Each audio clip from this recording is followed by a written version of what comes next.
my note takers joined again. Okay. Great. Um,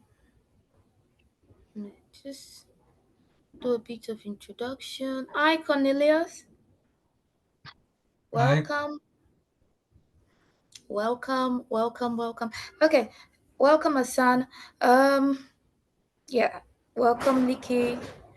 We are now starting the webinar, and people are joining, so I'm just going to do the introduction while people join us.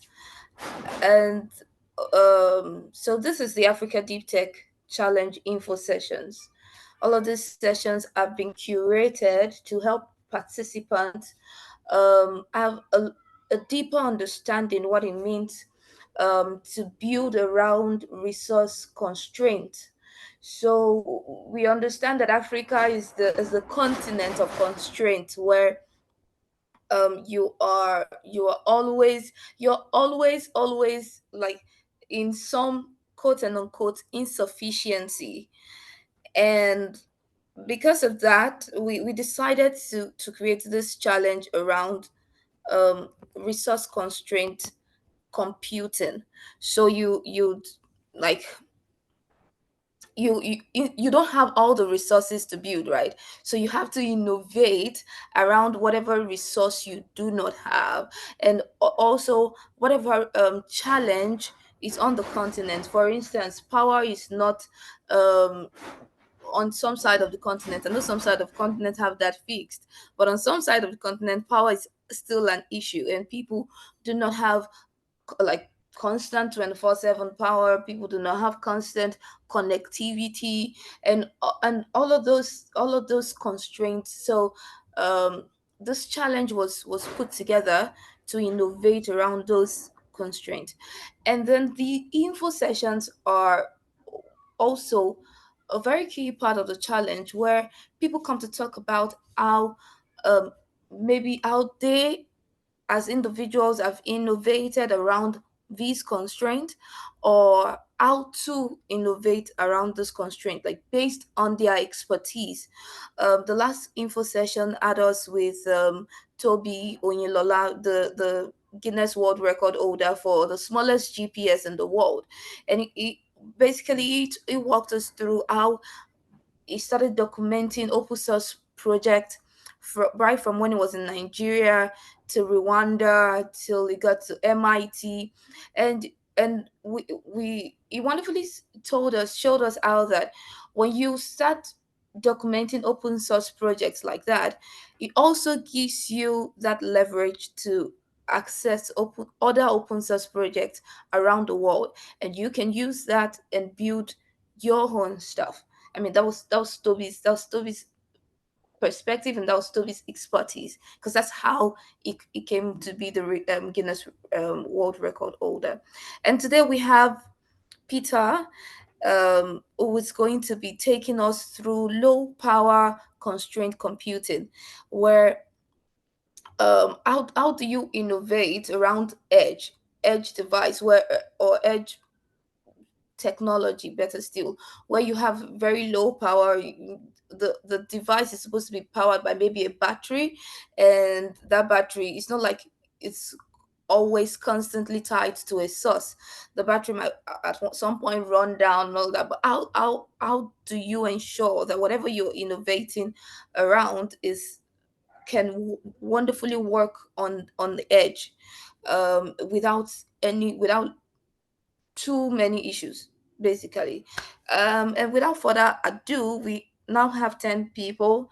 Um, we have 10 people attending, so I think we have a good number for us to start. So I'd let Peter take the floor. Great, great. So hello everybody. Thank you for joining today. So yeah, so I'm going to just go and do an overview of Edge AI Foundation. So I represent the Edge AI Foundation for Africa.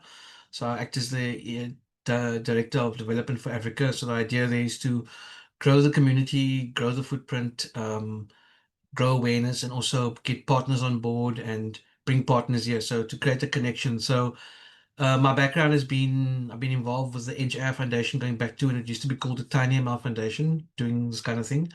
And you guys also, some of you probably might recognize me from my work with ARM and Edge Impulse. And but this presentation I'm focusing purely on the foundation. So let me get started. So for the Africa Deep Check Challenge, one of the topic or the main topic is constrained computing. So I think this is actually the ideal time for this discussion, because that's exactly where the Edge AI Foundation and all its partners and activities are centered around. It's all around low resource computing for AI. So let me get into that. So let me just click on here. And if you guys can let me know if you can see my slides progressing. Oh, there. Okay. So the Edge AI Foundation. It's a international non-profit organization, acting as the industry body, and group of collection of companies that are involved in the HI space, going back to its origins in TinyML and even before that. So the idea is to invite academia, makers, engineers, professionals, companies, hardware producers, silicon producers, so guys who are producing chips, guys who are producing hardware from PC board up, people who are producing software solutions, because AI is not just hardware. And Edge, people think Edge, they think of a little device. It's actually a software component as well, because without software, you have no ecosystem of hardware. So almost every one of you has got an edge device. In fact, every one of you all have an edge device if you're here, your phone.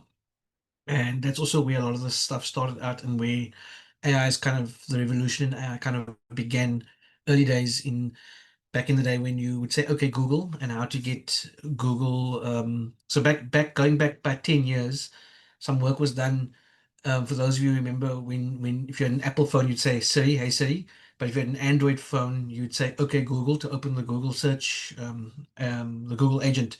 The problem with that was running on the main CPU, and that meant that your cell phone's operating system had to keep its main CPU in an awake state all the time, to wait for um, that wake word, as you call it, or that initial word to initiate the process. So what was done was work was done to say, well, can we not take some that wake word and move it to a separate little chip, and have that chip detect with anybody, almost in any accent, saying, okay, Google.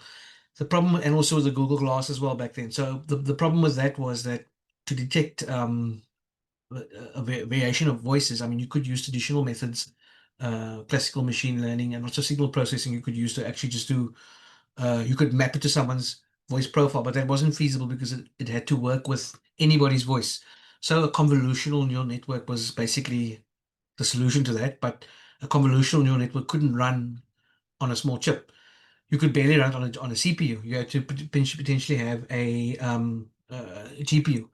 So, and GPUs, as you guys can imagine, they were one. They are.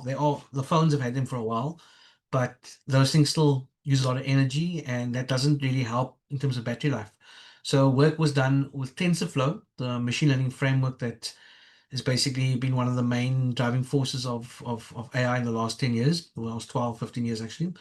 Work was done with the group behind that, to produce optimizations to allow a convolutional neural network and audio keyword detection model to run on a resource constrained device. So on a little CPU, and that's kind of where the wins and successes had in that project kind of led to what we now know as TinyML. So there's been a lot of breakthroughs and a lot of innovation.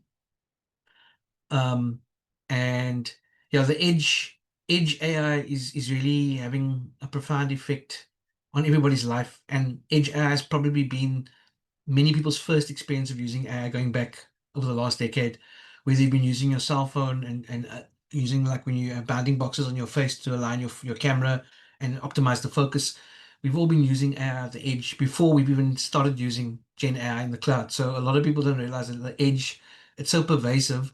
It's just been there. So Gartner in 2023, they identified in the emerging technologies trends impact radar, where they look at the whole ecosystem of what's currently out there and what's coming on the horizon.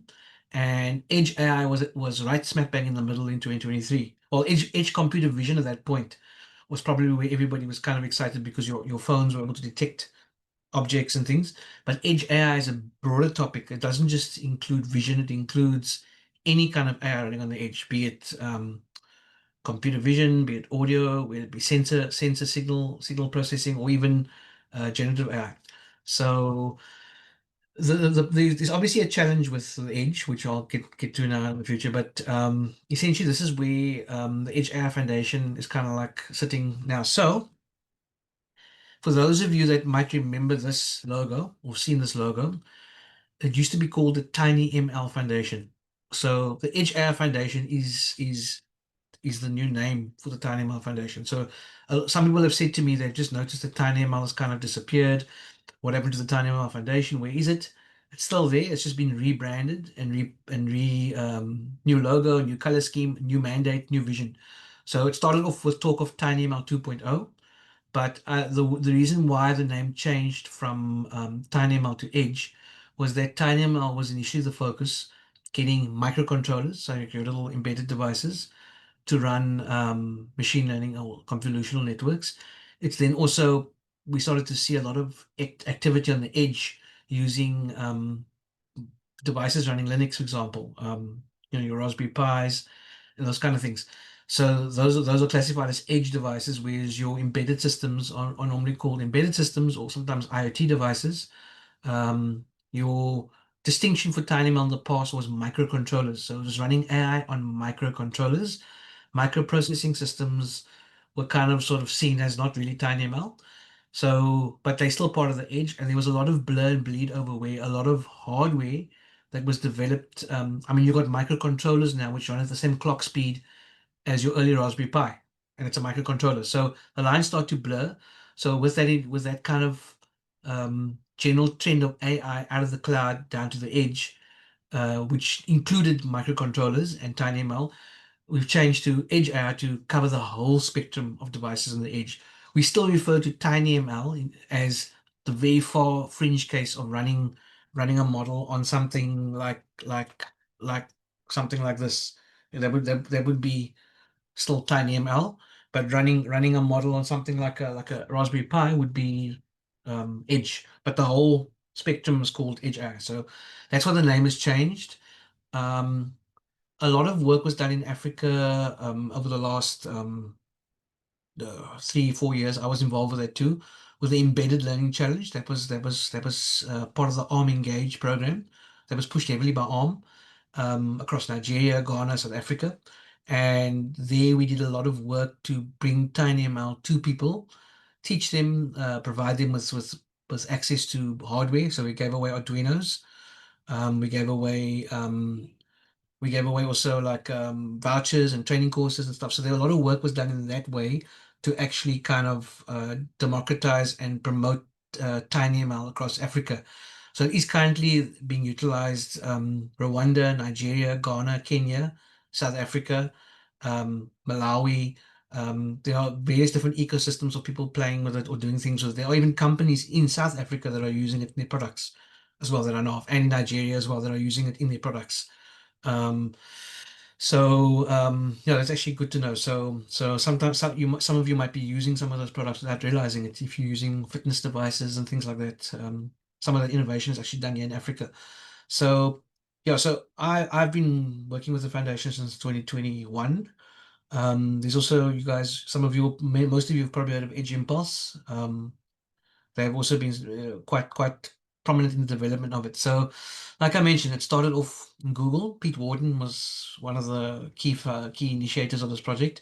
So the idea was to take TensorFlow Lite, which is the TensorFlow which runs on your mobile device, and the idea behind that is to take it and get it to run on a MCU, little microcontroller, TensorFlow Lite Micro, which fell away, but that's what the subset of TensorFlow was called back then. And then there was books written on it, and yeah, so essentially the key interesting part, well, the thing for me that fascinated me about TinyML was not just the magic of making a model run on a little device when you kind of expect it to only run on a GPU. It was the fact that the optimizations that were developed meant that you could take a model like sometimes you have those small little GPU devices, the Jetsons, and there were models that could only really run like YOLO. For those of you who know the object detection model, a lot of guys use for human and facial detection and vehicle detection. That still required a small GPU. Otherwise, you could only get like a frame rate of 2 or 3 frames a second on like a Raspberry Pi. Using TinyML, the optimizations. What TinyML pioneered was quantization of models, something which has become quite important in LLMs. And quantization is basically taking the weights and your biases in your model and taking them from 32-bit floats down to fixed point integer values. So you get like a major order of magnitude reduction in memory usage, and also computational throughput improves when you've got a smaller weight. You can chomp through it faster. So that was one of the big innovations behind TinyML, which allowed convolutional models that used to run on GPUs to suddenly run on CPUs, including little microcontrollers. What that meant was you could take YOLO and suddenly get 10, 15, 20 frames per second on a CPU device without a GPU, thanks to TinyML. Also, model pruning and model, one model used to train another model, things like that. All these techniques were developed.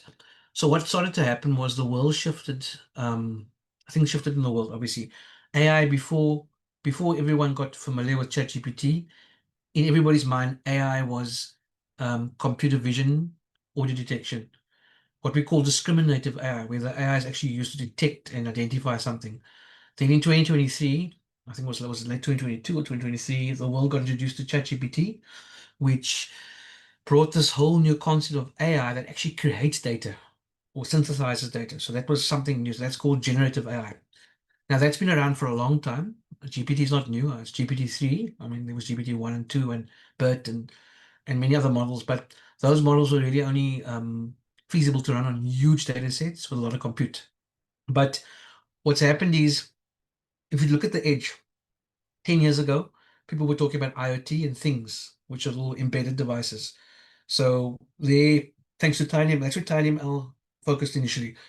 TinyML focused on discriminative AI, so convolutional networks, RTSMs, for vision and speech typically. Those are the kinds of devices, embedded systems, Raspberry Pi, oh, sorry, Arduinos were very popular. 32-bit Arduinos, not 8-bit Arduinos.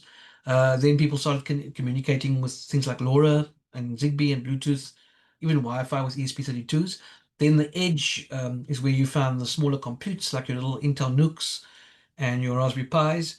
And again, that was initially used for the more demanding discriminative AI at the edge, where a GPU, you didn't want to use a GPU, but you wanted to benefit from TinyML techniques to run convolutional nets, slightly like YOLO, for example, because YOLO couldn't run on a microcontroller, even with TinyML, but you could run a classifier on a microcontroller, but you could run YOLO on a Raspberry Pi CPU at a reasonable frame rate.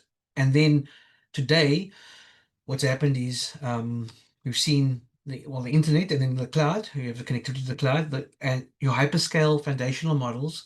Um, the cloud can run everything, but it also runs your foundational models. So back before 2023, a foundational model would have been like a super powerful vision model that you call via an API through one of the hyperscalers, um, Amazon Recognition or Microsoft Cognitive Services or Google's vision stuff. They would typically be an advanced model that you like test and you find it's like way better than the one you could train yourself, because it's trained on everything, where you can take a photo of a street and it could identify everything in it. Then Gen AI came. So what happened was, of course, that's your applications. What happened is we've seen a shift in capability from the cloud down to the edge. So TinyML was the start of convolutional models sort of falling down from the cloud right down to microcontrollers. And what was once only possible to run in a cloud environment 10 years ago, you can now run quite easily on a small edge device without any issues now. So the same thing started to happen with generative AI. ChatGPT dropped in the public eye, but GPT has been around. Transformer models have been around for quite a while. And the techniques that were used in TinyML, most notably quantization, was used to take a Gen AI model and shrink the weights down to 4-bit. And suddenly you could run on a MacBook, you could run a small version, especially when guys like Meta released Llama as open source, meaning they basically gave the weights file away. Guys went on Hugging Face and they posted up quantized versions of that. And some of you might remember llama.cpp and ollama, these different tools at the edge where you could suddenly run the model on your MacBook. A little bit slow, but it ran thanks to the fact that the weights were squashed down as it could fit into your RAM. And the model was made a bit smaller to allow it to, with a loss of accuracy, to allow it to run on a local machine. So interestingly enough, those of us in the TinyML space were like, well, that's the stuff that we were doing in TinyML. That in fact, people from the TinyML space went and took those techniques and actually thought, let's experiment with these weights files given to us by Meta and things like that. And then suddenly you have language models running on the edge. And so that's where we are now. We see models dropping, things dropping from the cloud down to the edge. And if you look at this diagram where I show internet, everything from there down is essentially the edge. Currently, for foundational models with billions, hundreds of billions of parameters, you need a lot of RAM, obviously, to hold the model. So again, even if you have an edge device running a 900 billion parameter model, it won't be feasible unless you have a significant amount of RAM. But what you can obviously do is run like 70 billion or 3.2 billion or even 7 billion parameter models. For example, on my phone, I have Llama 3.2B, 7 billion parameter running locally on my phone. And it actually runs pretty, like I think 40 tokens a second I get running it in an Android app using CPU only, no GPU on the this is a Samsung phone, no GPU on this is a Snapdragon, no GPU on just using the CPU cores in there. Um, and so that's what's possible now. So I'm sure you can see where things are going. Eventually, the models will get more efficient. We have vision transformers at the edge as well, where you can run computer vision transformer models, which can detect a lot more of the context of a scene, like me moving my hands around and doing things and action and stuff, than you can do with just normal neural network that can just say, there's a person, there's a car. So it opens up self-driving applications, making them a lot more efficient, um, as well as many applications in everyday life, safety, environmental studies, monitoring animals, monitoring behavior, etc., etc. So the point of the matter is the edge is the future. And yeah, so two well-known examples of small language models are Gemma and Llama. So we refer to them as small language models. You can run these on CPUs at the edge. Let me just close. In fact, you can run them on CPUs at the edge. And you can, let me just put my phone on do not disturb. I should have done that. You can run them on CPUs at the edge. You can also run them on neural processing units at the edge. And of course, you get you get small GPUs you can run on the edge. So a lot of you have seen that blue block in the middle, NPU, neural processing unit. So those things have started to appear in literature. If you look at a spec of almost every device now, cell phone, edge device, you'll probably see NPU. So these things crept in the last 3 to 4 years. This was sort of kind of coming off TinyML, where even though the guys were doing a lot of work to squash models down to run on CPU, there were sometimes models that were just a little bit too demanding to run on the CPU. And so an NPU is like the younger cousin or the baby cousin of a GPU. It's optimized for running neural networks. GPUs are optimized for graphics, doing shading and things like that, but also nowadays optimized for AI compute. But the NPUs contain what they call the multiply accumulates, which are for the dot products and stuff that you find pretty much in your fuse multipliers and stuff that you find the lower level ops you find in networks. So those things were developed, and they're also a lot less energy hungry than a GPU. That's the whole point. So you find that NPUs can give you AI inference at the edge. And if you look at, for example, a Raspberry Pi, you get a Raspberry AI Hat, which has basically got a little NPU, a Halo NPU on top, and that thing can run at a decent rate in TOPS range. It can run models, and it doesn't consume as much energy as a GPU would. So that's also a key consideration. Running models on NPU or even CPU, it utilizes a lot less energy. This Llama 3.2 model running on my phone, when I run it, my phone doesn't get that hot as opposed to, it probably gets hot if I'm watching YouTube. So Yeah, so it's interesting how things are changing. So we're seeing a shift to the edge. The benefits of the edge is low power because using a CPU and not a GPU um, to do like on a microcontroller, it's really automatically lower power. Using um, CPU or NPU in combination with a CPU, also low power. NPUs are designed to be low power. So it's ideal for portable applications or remote applications around battery power where solar panels are used and things like that. I like the modern type of IoT agriculture systems. I'm sure you guys can understand. Connectivity, because you're running a model locally at the edge, you do not need connectivity. So that is where um, the benefits of this started to appear. For example, 10 years ago, when you would use a face detection model on a cell phone, you'd have to, everything had to be connected to the cloud. So your phone would have to connect it online and talk to a backend from the cell phone provider or the software provider's backend and identify the scene and tell you what's happening and then communicate with your local app. The same was with something like a license plate detection system. In the old days, those cameras would stream cars driving on a highway to a cloud service somewhere or a service running on a data center, even if it's a private data center, but somewhere remote. And there, the license plate decoding and OCR would be done, and it would be stored, and results would be sent back, maybe to alert somebody on the field to close a gate or something. Now you can run all of that locally at the edge. Your neural networks, your LPRs, your OCR, you can run all that at the edge without any connection to the internet. And the beauty of it is with the advances of Gen AI also dropping to the edge. And as the hardware at the edge gets more powerful, I can, for example, run this Llama 3.2. And what I like to do is I like to put my phone in airplane mode when I show it to people and say to them, check this out, my phone's in airplane mode. And yeah, I'm asking it to write me a Python script to do something. And it actually does it on my phone. Um, so that's where we're heading. So no connectivity required. Cost. So you can imagine running your own mini language model locally, no token cost, no need to pay a provider for tokens. Obviously, the limitations at the moment are the models that you can run locally at the edge are small, so small language models. So they are not necessarily trained on. Well, they won't be. If I like to think of it, the big models they contain the the intellectual way. If you think about it, it's like a brain that can understand data. It's like aptitude. It's got aptitude and ability to understand data, but they also have a large memory store.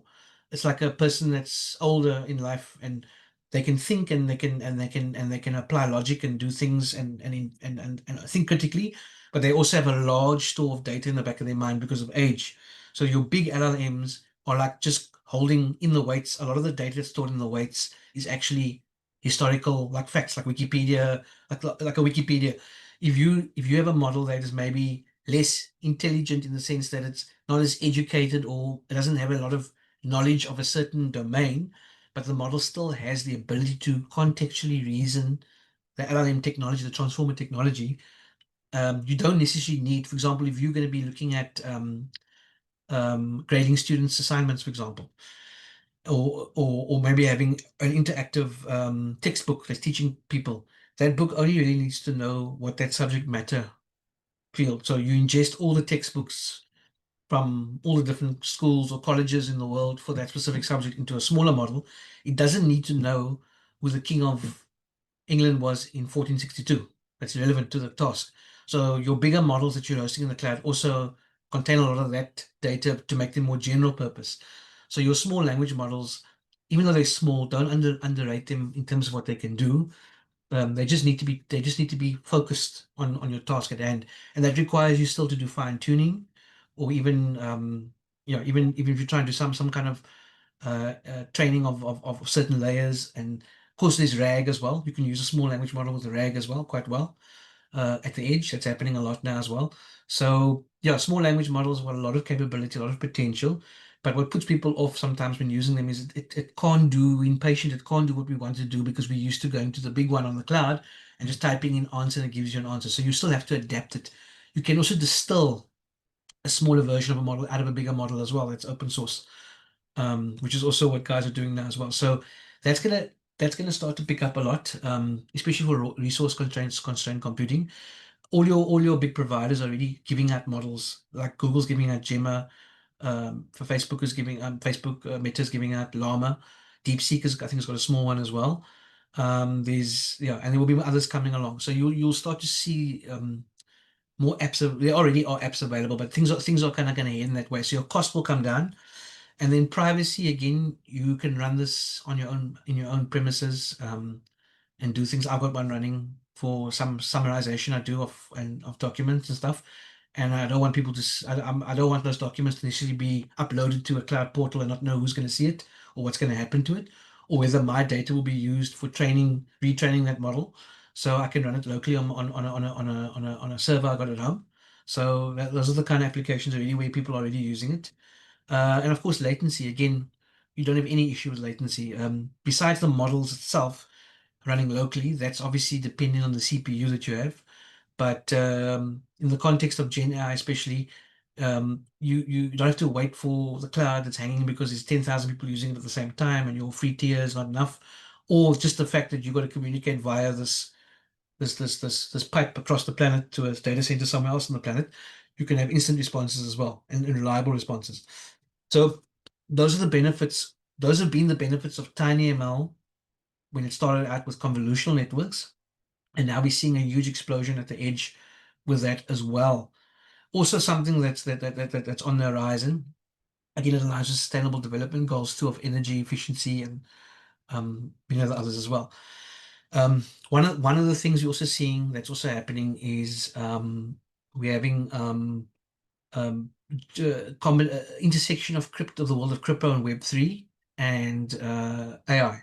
And they call it Crypto X AI, which is actually very exciting. So it's basically there are a few players in the world, more than one, that are exploring how can crypto be used with AI. And you ask yourself, like, why? What's the point? Is it just hype and combining hype together? No, it's actually, if you think about it, if you're going to have if you're going to have a small model on your phone and it's tiny, it can't do much because it's trained on one problem domain. But I've got a model trained on high school education, for example, on science. You've got a model trained on geography. What if we combine our models together and we share it across a blockchain? And when you ask the blockchain, like if you like Ethereum, for example, would be it's a Turing complete virtual machine. Many of the newer blockchains have these too, where it's like a distributed compute system where you could then ask the whole blockchain to actually give you a result, and it could find my model, pass the result back to you, and maybe you pay me for it, or maybe it's an open thing where we all just sharing with each other. And that kind of shared compute is going to obviously explode as well as the edge. We so I think it's not difficult to see that if you fast forward in a couple of years' time, the edge is going to be where a lot of things are going to be happening. We're going to have distributed agents running across everybody's, and there are companies working on these solutions already. In fact, there's one or two that I've seen that are actually almost ready to ship with these kind of things. So there'll be like agentic AI edge systems. Um, where you are the actual provider of your own model or sharing model. So that's and crypto will somehow find its way in there. Look, it's still evolving. We don't know if things can change very fast. Quantum computing is also coming. It could just change everything.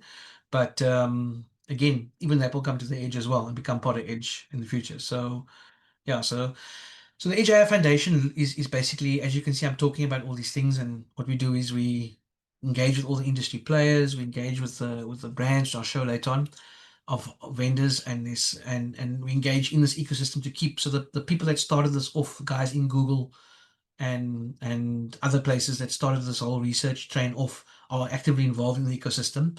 And it's sort of just it's a nice community. It just sort of gravitated together and pushed forward. And the benefits that come from edge always find their way upstream into the cloud, which then results in things coming back to the edge for more better models. So there's a healthy balance there. But it's beyond that, there's also community outreach and engagement. And one of the focus areas is Africa. Um, we usually would have events in different parts of the world. So again, my involvement, even though I'm based in South Africa, my involvement has been a lot of it's been abroad. But this year we decided to have the first African focused event, and it was done in conjunction with the International Telecommunication Union, which are which are part of us as well. We all work together. The ITU is currently just finished hosting an event in Geneva called AI for Good. Um, and so the ITU is the United Nations telecoms subsidiary. Like you get UNICEF, which works with with children and communities, and so yeah, and then of course there's UNESCO as well, which is another division of it's a scientific subdivision of the UN. They're also involved through one of their subsidiaries, which is ICTP in Europe, International Center for Theoretical Physics, and there's a lot of research going on there. So we decided to have an event, and University of Malawi was selected. Malawi is a country that doesn't really feature much, and it was in the tech scene, and it was exciting to actually go there and seeing because obviously people from there have gone abroad and actually made a name for themselves. And so coming back for them to come back and bring people back to the country. So we had an event that was sort of sponsored by Arduino, because Arduino is part of this as well. For those of you who know Arduino, I'm sure most of you have heard of Arduino. It was a quite interesting event. We had the founder of Arduino, David, on the far right in the picture there. He was with. He always comes to the events, and yeah, and this was hands-on workshops where we gave the guys Arduino Nicholas, which are little Arduino boards with cameras on that you can actually, and we taught them how to build different kinds of models for detecting people. Like imagine building a smart doorbell. And what's nice about TinyML is because you can build a model and run a model on a little microcontroller or now even an edge device. A device like this Raspberry Pi Pico, this thing costs about $5, and a Raspberry Pi is like 60, 70, $100. So you don't need to have a $10,000 graphics card to play with AI. The techniques that you use to train your models and do the whole flow with TensorFlow is exactly the same. You can build a model up in layers using TensorFlow, even PyTorch now as well, all without needing to have tens of thousands of dollars. So we're finding TinyML with our outreach to developing world as sparked off a way to create accessibility in AI that was not possible with before when only GPUs were needed, which are very expensive. So we've had a lot of reach and a lot of trainings, and I've seen guys across Africa, even here in South Africa. We've been training guys in East London as well, in Cape in South Africa, Nigeria, Ghana, Maker's Place in Ghana, Lagos, Kenya, Rwanda. We've seen such a lot of people start their data science careers and actually because they could buy a $20 device and start playing with a convolutional network, get going. And those guys are now experimenting with Gen AI models at the edge. In fact, some of them were the first guys I saw actually playing with Gen AI on trying to get them to work on Raspberry Pis 3 years ago, 2 years ago. So, and it's all because it's like you're playing a sport. You can't watch and read about a sport. You've got to get in the field and play. And if it's an expensive sport like golf, and you don't have the money for golf clubs, then you can't do anything. But if it's football, football's like two bucks. You can get a football, and you can go out there and play. So this is what Tiny Mail's done. It's given everyone a chance to play and learn because you learn through playing. So the idea is to have more events in Africa, more focus in Africa. This was the first one. It was very well received by all who attended from Europe and stuff.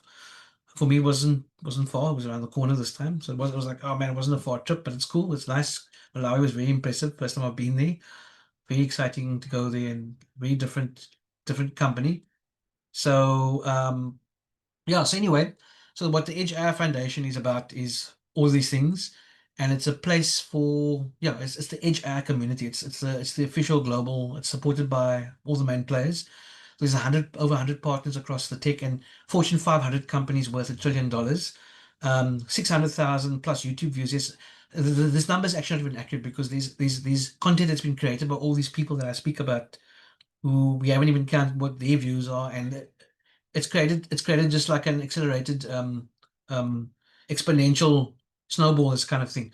And of course, yeah, over 100,000 students again taking Dynamo courses all the way from South Africa, right up Africa into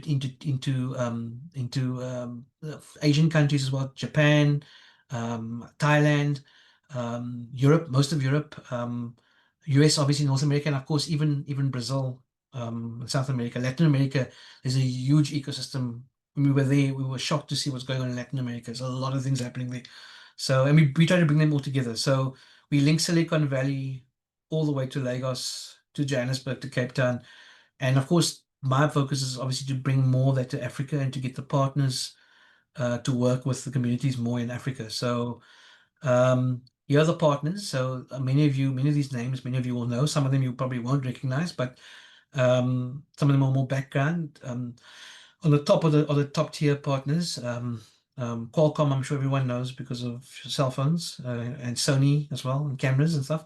So Sony, these companies do a lot more than what you think they do. And ST Micro, microcontrollers, and then yeah, those and Wind River computing stuff. I won't mention all the other ones at the bottom because they are on a different tier. But I just covered. But you, I mean, you recognize the names. I've been associated with several of these names as well.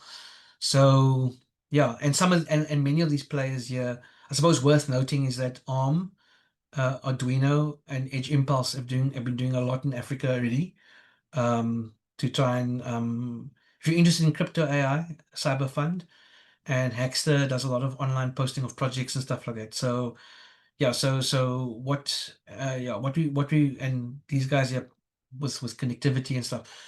And so what I'm saying that you guys as a community is that you guys have got this challenge, deep tech challenge, where you're looking at resource constrained computing.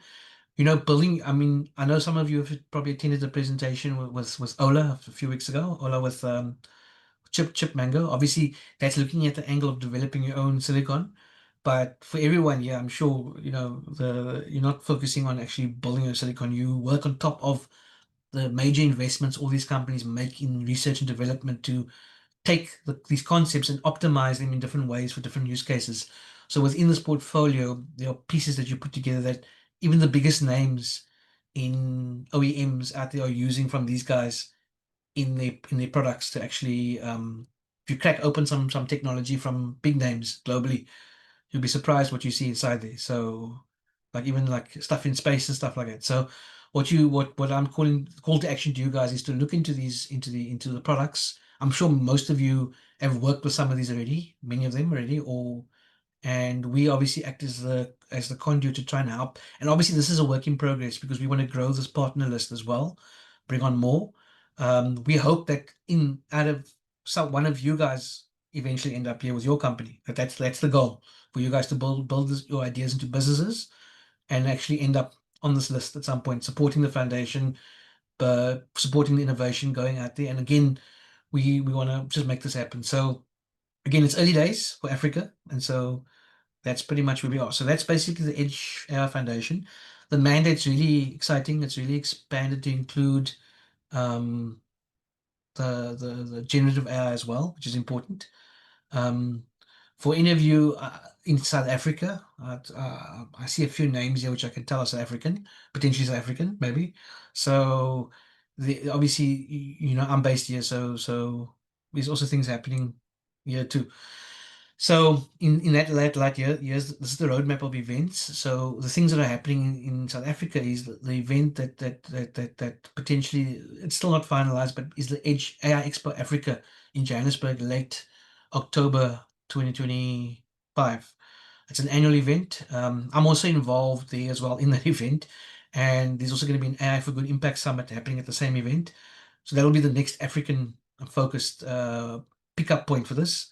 And then, of course, the other events that are coming later in the year would be Embedded World in Anaheim and Edge AI Taipei. Yeah, what just happened now was Geneva AI for Good, and yeah, there's an IEEE event coming up as well. So yeah, and retail events. So yeah, that's basically. There's also an educational, like I said, because we have the Tylenol for D academic community where that picture you saw previously was basically a lot of that was organized by the Tylenol for D, where we have the event in Malawi.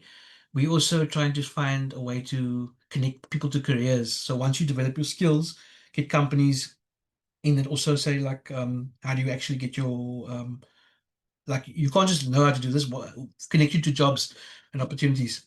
And there's a lot happening. So anyway, so that's basically so yeah, on that point.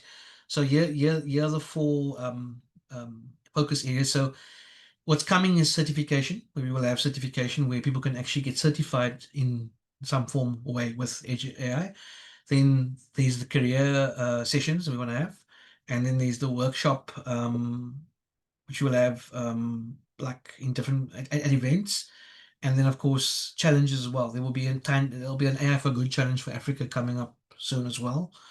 Um, Tiny ML. We still call it the Tiny ML challenge, but it'll be Edge AI Tiny ML for Good challenge, and AI for Good. And there's also uh, partner things happening as well, engagements, and also integrators. We're looking to work with people that are actually building.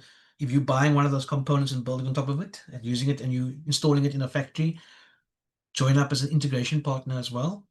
And also, yeah, educational enablement. So yeah, that's basically it. So I've probably gone a bit longer than I thought I would, but I want to open up. I think for me, maybe you could ask me anything session. Maybe I don't know for me if you want to moderate or say what. Oh, oh yeah, yeah, yeah. Okay, thank you so much, Peter. I personally have learned a lot about the edge AI in Africa, like the space in Africa, how it has evolved so far. Um, yeah, so we have two questions in the Q&A, and we have some in the comments. We'll just run through them quickly so that we can still keep up with the hour. So Joanne is asking, I wonder if there is any LLMs or text to video GANs that is made for edge computing. Yes. So look, GANs haven't really. I don't know if GANs are even, to be honest with you, still. I'm not an expert in that field. If GANs are actually still in fashion, or I think the transformer architecture, because the GANs use the transformer architecture has kind of like superseded a lot of this stuff, and so you have multimodal. Like Llama vision model that you can run on the edge, and you can actually generate pictures. I've tested it once. It's actually quite cool. It won't be like the latest models you can get on, like access in the cloud.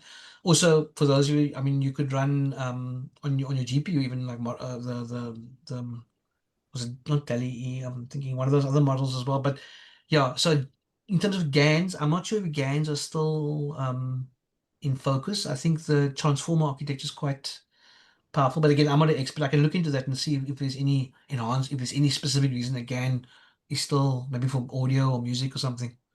I hope that answers the question, but I'll look into that. I'll look into that and find out. But you can run multimodal transformers at the edge, and that is you can generate visual data, visual images. Okay. Yeah, And then the Delhi, yeah. next question. Okay. Okay, so Joanne, you can just put it in a comment if that answers your question, or if you have further questions, so that Peter can treat it. And then Yusuf is asking, what can you consider as MVP for a resource constraint application?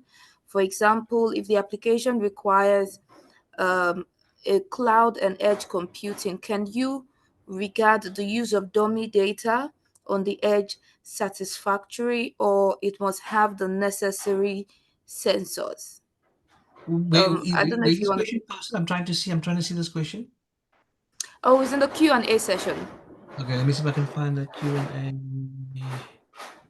Um, can you repost in the chat? I can't see the Q&A for some reason.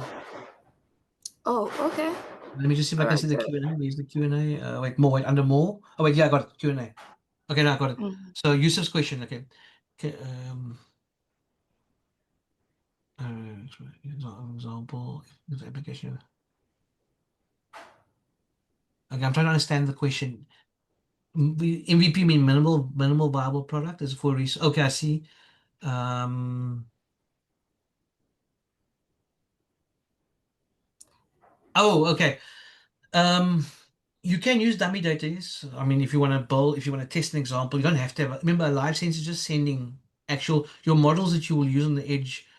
Okay, if you're going to use something like a already trained LLM, which is a small language model, and you're not going to try and like fine tune it or something like that, then you can use it as is with dummy data. If you're going to be working with a specific application, like example would be, let's say you're doing license plate detection, for example.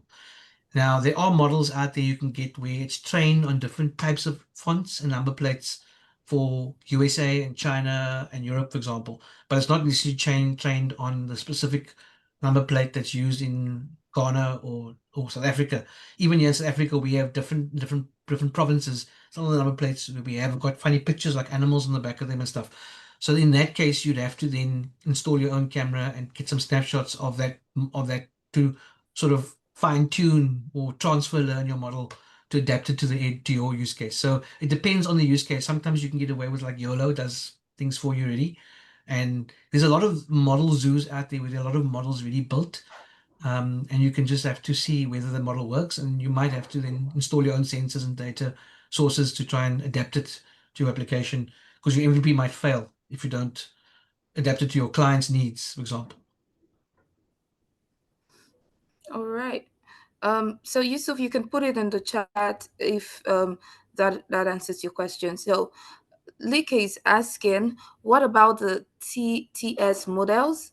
The XSP. existing solutions are too bulky for Edge AI, at least 4 gig in size. Okay, so Edge, remember Edge AI, TinyML used to be the far extreme corner of Edge. And again, your microcontroller, this is what like a few megs of RAM or a few kilobytes of RAM, hundreds of kilobytes of RAM. You can run those kind of 4 gigs. This has got 12 gigs of RAM on it. So I'm holding a model. The model that I've got running on this phone is 7 gigs in size, and it works fine. So yes, you can run it, but you'll have to use an edge, a more edge, more on the edge spectrum than the TinyML spectrum within the whole edge ecosystem. So a microprocessing device, Android, Linux based, even Windows potentially based now in the future, device, and then with lots of RAM. You need to make sure you have enough RAM. For example, you can use something like and you can use an accelerator like an NPU with it as well to help with the processing. But yes, you can run text to speech to the edge now. In fact, um, the guy that Pete Warden that created TinyML, he's got some cool products. Just Google Pete Warden. He's got a useful sensors. He's got a translation device that runs on the edge where you can talk to it and it actually translates for you in real time. It's quite cool. Okay. Um, so next question says, what opportunities do you see for African innovators to lead in global low power computing space? From That's a good Chikere. question. That's a good question. So that, yeah, that's a topical point because at the moment we in Africa are consuming, not producing. If you look at it, because we don't have foundational models, and even to fine tune or retrain, there are guys in South Africa, the Lapi AI they call. They've actually trained a small language model from scratch on African languages, but here in southern part of Africa from scratch. I think they've also trained in some of the languages from Nigeria as well. That is the kind of innovation which is getting attention globally because you there is opportunity to build, but that's not an edge conversation. That's still building a model. You still need bigger resources for that. But then taking those models and actually deploying them into real world applications, I think the time is now better than any time before because in the old days this kind of knowledge and information that's open source and available to you wasn't in the hands of the public domain. It was private to companies, proprietary stuff. You've got so much resources and information available to you that there's nothing stopping anyone from building a a device at a subway station in any country that could translate for a tourist and turn into a product. Build a safety device that picks up people.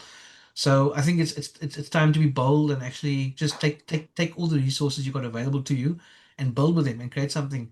Because yeah, you got the resources available to you. It's just the idea of, and again, take it to the global market is always difficult if you start small.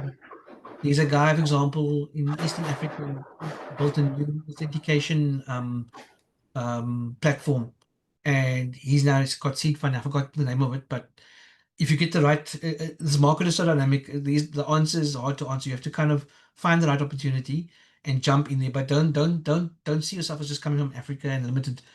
If you have the idea, it's the right idea, and at the right time, and the right place, the right people, then it will work. I hope that helps. But that's a very difficult question to ask with a conclusive answer.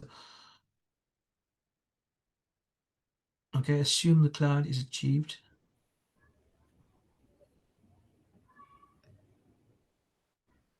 I'm reading this question here. Assume the cloud is achieved and utilize the model context protocol for backend, and now at the edge utilize TinyML for analysis. Um, but the application still requires sensors. So I don't have sensor, but I have edge devices and I collect the sensor data, but I don't have the sensors. So do advise me to get the sensor for my MVP. Okay, I don't know what your project is and what you're trying to measure and what you're trying to do. It's hard to answer that question without knowing exactly what you're trying to build, because for different applications and different things, um, your tiny ML sensors at the edge, that's if you're using embedded systems, your small little devices will just be used to perform like classification and generally on a power management system. Okay, so you could monitor your current flow in your wire. I've done that before with a Hall effect sensor, and I've measured the current, and I've run a convolutional network on a classifier on the actual sensor on the power line. And when I detected a certain spike, I trained it on that. I was able to then detect fault on the line and then use it upstream. So that's what you can do. But with yeah, temperature and RTGR. So what you do is you combine potentially on a microcontroller some data, some basic measurements, and then combine it with the edge LLM small language model to try and understand the context of what's happening. And yeah, but yeah, I think that could be a longer conversation. But I'll share my email at the end, and we can always connect or something, and you can if you want to chat about that. Dummy data at Okay. the edge, yeah. I think that's a long dummy data at the edge. It depends on again if your data is accurate to what you're going to be simulating. So you can make up data, but it's not accurate to what you actually want to.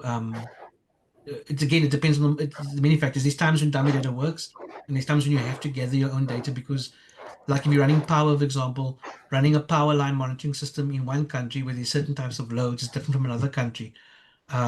It's like beehives. I was once doing a thing with bees. The bee sounds they make are different in California from the sounds here in Africa. So I was using data from California, but I wasn't working in Africa because the bee sounds was they were speaking a different accent here.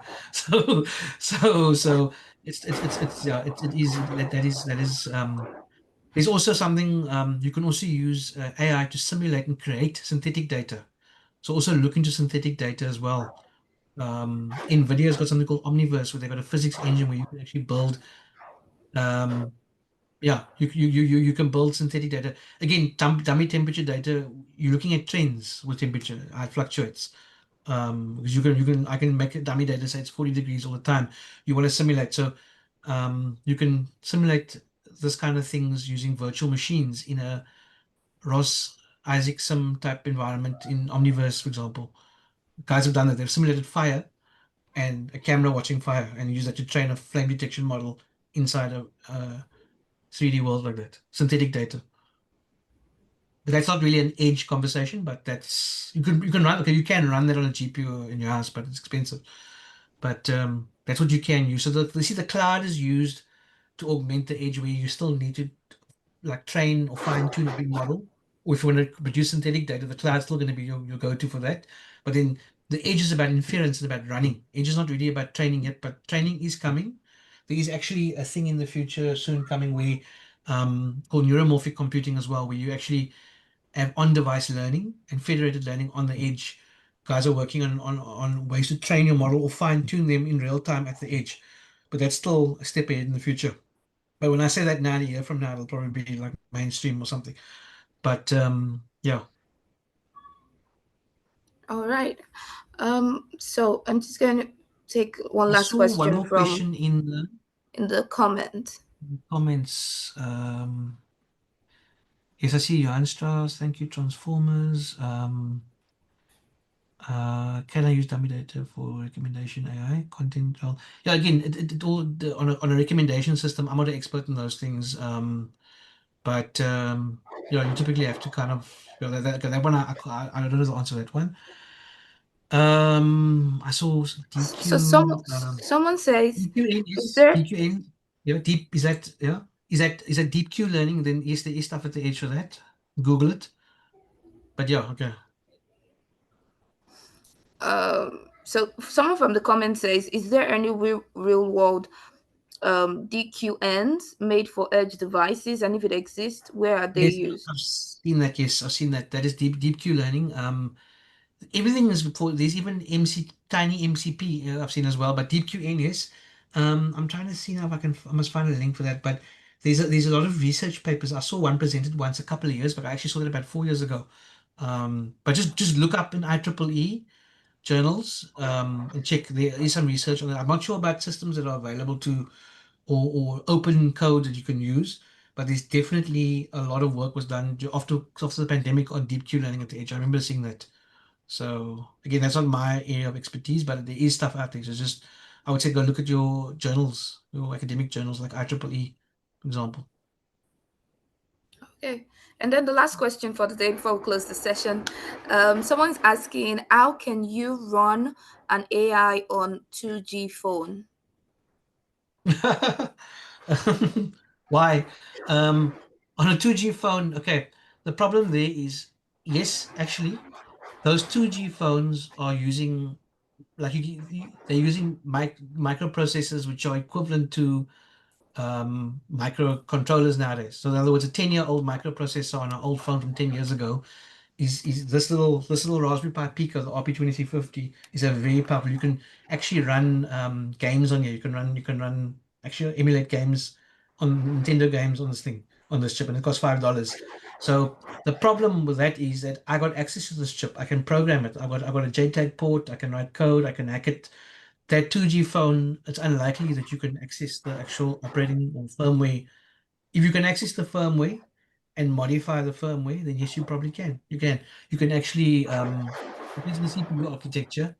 Um, there's many different ones, 8-bit ones and all that stuff. But 8-bit is a problem though. 8-bit struggles with edge AI, but it has been done very slow.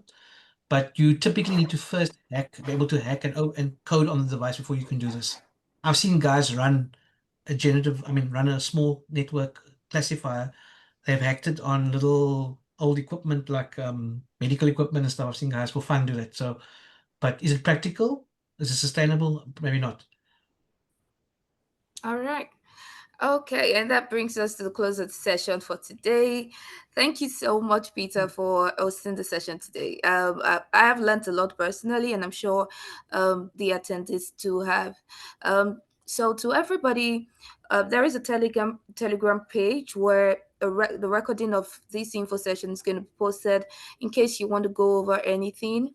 And Peter has left his email on the screen, so you can always reach him if you have any questions.